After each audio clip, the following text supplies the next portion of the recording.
So in a previous video, I discussed redefining racism, and the way I redefine it now is placing value on race. The same thing can be done for sex. If you place a value on one sex over another, or sex in general, as one would put it, then you're probably sexist. The reason why I say this is look at its application. So in the political sphere, for example, when you listen to the mainstream media or anybody that does discussion about voting, or voting statistics, or the way people vote, a lot of times what you'll see is that people split it down to demographics. In fact, it's actually more tribal than demographically sound. Now, there is some trends that do align with this, but that doesn't mean that you can apply it to all. It assumes a statistical outcome. And this is called the law of averages, which is a fallacious claim where you can take a average, or you can take a statistical significantly found phenomenon, we'll take the voting outcomes as an example, and assume that that's going to be the same outcome every single time. It's also a gambler's fallacy. There's a bunch of other fallacies that come around statistics in particular, but I noticed that it's applied to race quite a bit, and this is annoying, to say the least, because there's two reasons why it cannot apply to race. The law of averages will never apply to race. When you have an expected outcome and you apply it to a population, you therefore assume that the entire population is going to essentially conform to the law of averages. So the Democrats getting 86 or whatever % of the black vote, as an example, that would assume that 86% will always be the way it's going to come out. And it also assumes that the black voters will always vote Democrat, period, every single time. Yet we see a trend in the opposite direction. Why is that? Clearly not all blacks think the same. So that would also apply to the alt-right stupidity of intelligence being a factor closely linked to race. There's a lot of reasons why this is a stupid idea, but there is data to support that certain races perform differently with regards to intelligence. However, when you try to go down to the individual, that is not applicable. It cannot be applied that way. The best you can know is that certain groups in certain areas are raised differently, that happen to be homogenous. They happen to be a singular race, as an example. Most Western industrialized Western civilizations are white. So it would stand to reason, because of the better environment and the other key factors that contribute to intelligence, that their intelligence would be slightly higher. It's also unknown to most people, I guess, that say China, for example, and Asians in general, their language centers around mathematics. Literally, the first thing you learn is how to write numbers in their languages. Their mathematical focus makes them naturally inclined to be better at math, because their thinking is aligned to mathematics on from an early age, because they're learning their language around mathematics. And so environmental has a key role in something like that.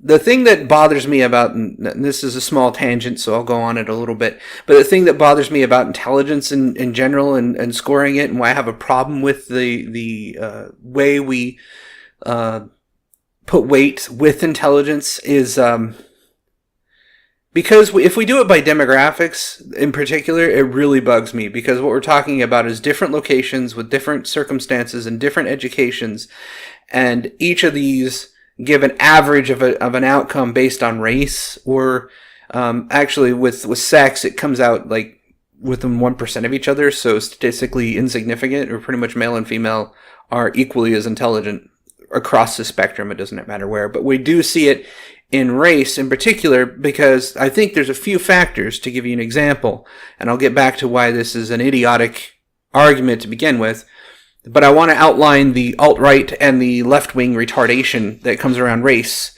to give you a good scope of how this doesn't make any sense.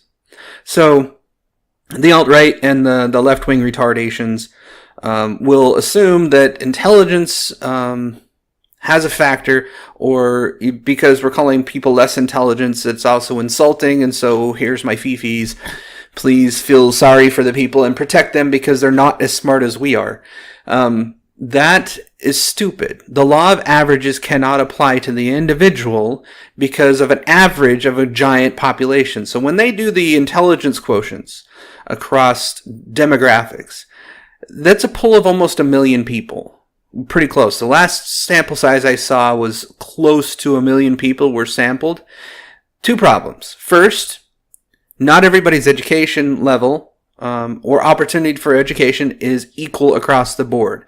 We do not have a federal standardized education system. It is done by state level for the United States in particular, just as an example.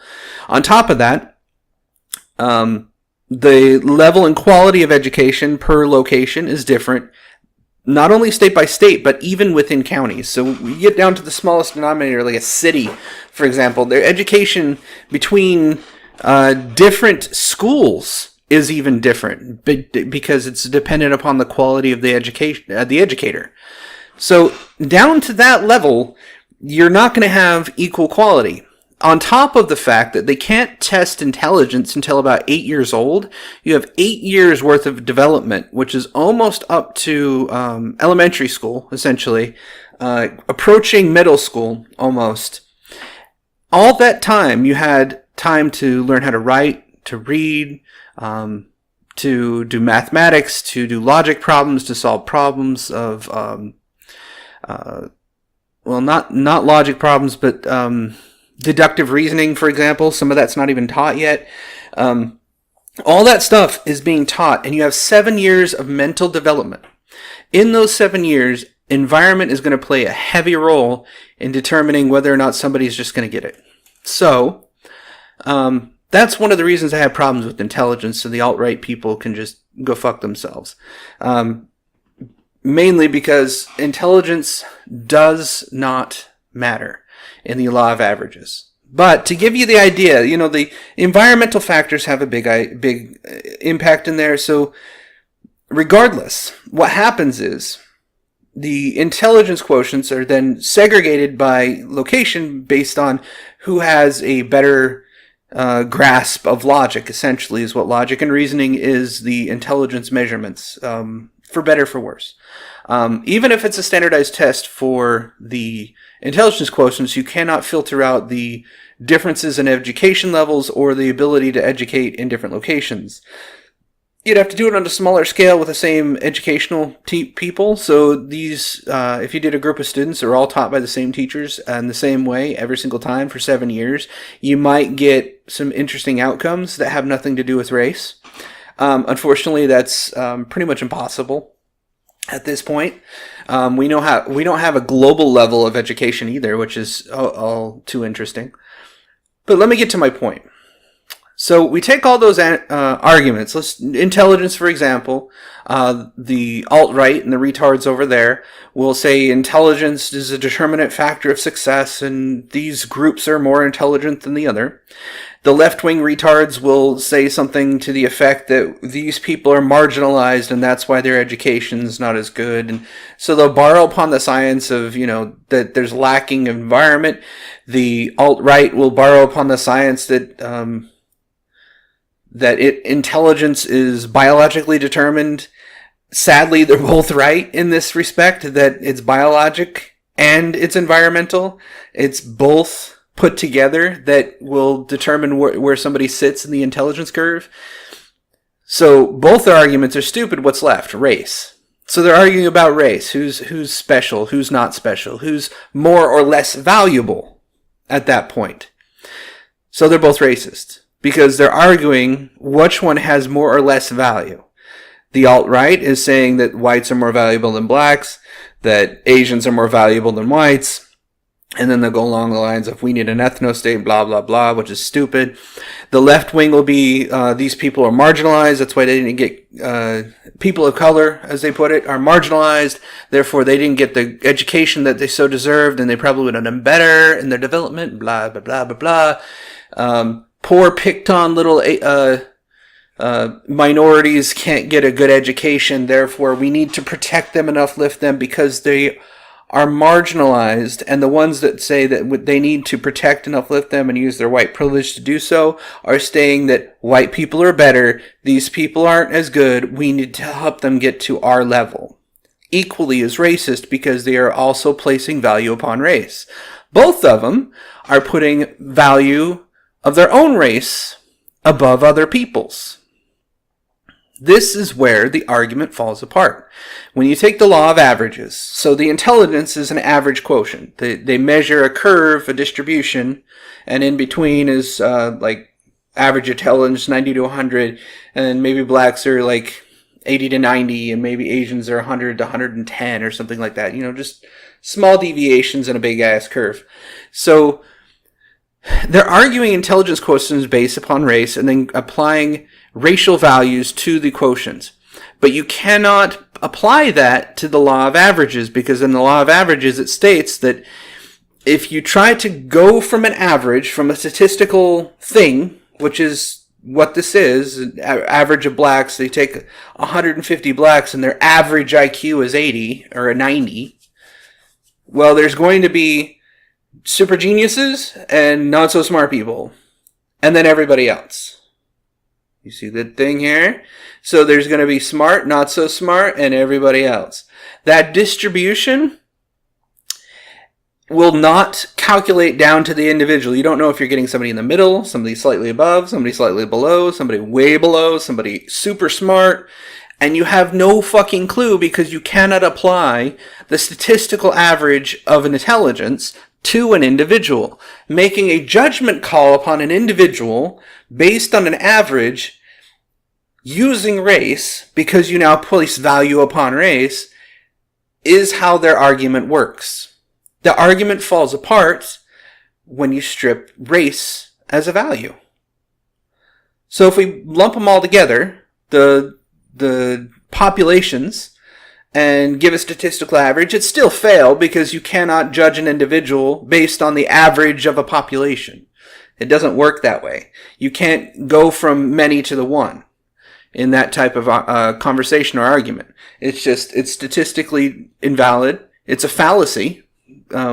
You can possibly say apply the gambler's fallacy as a kind of a logical argument, but it's actually the law of averages, where it's a belief that you will get a particular outcome just based upon the average. So in the alt-right's perception, on average, you'll probably get a dumber black person than a smarter white person if you were to get 3 resumes, just as an example. The left-wing people would prop up a person of color over a white person because the law of average states that this person has been marginalized and therefore they haven't had the opportunities to move up or have the educational values that everybody else has. So give them a chance over other people, equally as racist, because they're still applying a value to race. So this is where my argument stands with the redefinition of racism as value to race, competing to this particular talking point where you're talking about the law of averages. Intelligence is just one. Take the black vote. Take voting demographics in general. Applying race to it, does that make any sense whatsoever? When you know of several black conservatives and they're fighting over who votes for who. Kanye West, for example, gets yeeted by his community of black people. Here's another thing that you'll see a lot of it in politics and identity in particular. People will hyphenate their race with their nationality, essentially. So they'll put Black American as an example. This is putting value upon race. You're putting black before American. It doesn't matter that we're all born in the same country. You still want to segregate yourself in your mind because you've been trained or you've been brought up to believe that race has value. And this, I think, is in large a cultural phenomenon that somebody has either taught people to value race or has taught people to not value race. I think it all is dependent. The more kind of centrist people do not value race at all that I've met. They will talk about race in certain terms when it comes to conversation points. For example, I've had a conversation about white privilege that had kind of an interesting point, but it still was kind of invalid, and I'll do a different video about that eventually.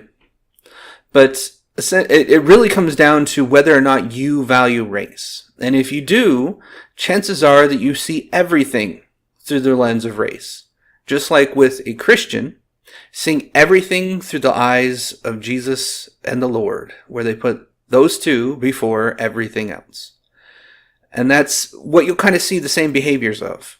It's behaviors that I disagree with and behaviors that just need to go away. Because just like Christianity and the belief in God, which is fictitious and has no value, neither does race. If you were looking at averages and try to apply it to the individual, you now have the law of averages to deal with, because you cannot take the average and apply it to an individual, because you will not have the expected outcome.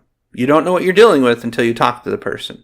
So why don't just do that instead of assuming based on race or based on gender.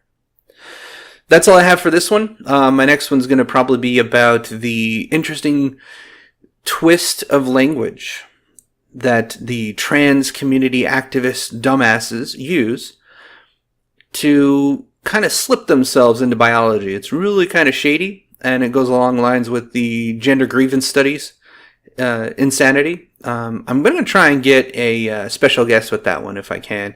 Have a little conversation with them. It'll be kind of fun. So, see you next time. I want to eat more and drink today. Good liquor.